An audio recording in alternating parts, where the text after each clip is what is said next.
हाय सांग मैंने जय Jagannath welcome back to my YouTube channel. तो आशा कर समस्ते भल थे मुझे भल अच्छी। तो आज हूँ पावर कट हो देखिए केते मात्रा झाड़ बोची। तो आस देखिए बो कौन कर चिंगुड़ी माछ आ बो ये बसिकी भाजुची कटा चलती भाजिकी पखाड़ भात खाइबू। फ्रेंड्स देखिए मुझे बसिकी शाग भाजुची हो सारापर पखाड़ खाइबू। तो फ्रेंड्स आमे मैंने बसिकी पखाड़ खाऊँ। यहाँ हूँ भात पखाड़ भात, यहाँ हूँ बड़ी चूरा ता सहित चिंगुड़ी माछ छेचाई, यहाँ हूँ शाग भजा आउटा हूँ आंब बो बनी मु बसिकी खाऊँ। ये मो स्कूल बेलर सांग आसी तो चलतु ता सहित मुझे तुमको भेट करदेवी। तो फ्रेंड्स आसिक मोर पहुँची जाइए मो सांग पहुँची ये हूँ मो स्कूल बेलर सांग।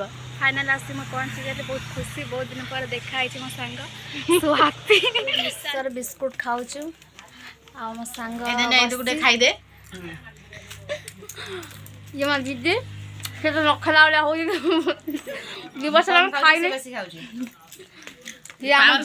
बहुत गरम हो बिंचणार बिंची हो हाथ पंखा मो सांग घर बहुत दिन पर आसी मु कहूँ रही मो दीदी कहूँ तू दीदी रही तू देखा मो फ्रेंड ए पलाऊँ घर को बहुत मन दुख होते दिन पर आसला कि से रही पलैया कहूँ रही पारे मो दीदी खाली कहूँ तू चल चल चल मुझे कहूँ 4टा बेलू जी कि मो दीदी मना कर घर को पलाऊँ मुझे घर को जाऊँगी मोर इच्छा ना घर को जावाई कि बाध्य गाड़ी आसे गाड़ी माड़ी किसी मान ना के गाड़ी भी चढ़े दब आसिकी मो दीदी गाड़ी ऑलरेडी स्टार्ट कर सारा खाली बसिकी जी। बाय बाय दीदी आसबी मो सांग आसते पलैला। जदि आम ब्लॉग भल लगे तो लाइक कमेंट सब्सक्राइब करने भूलें।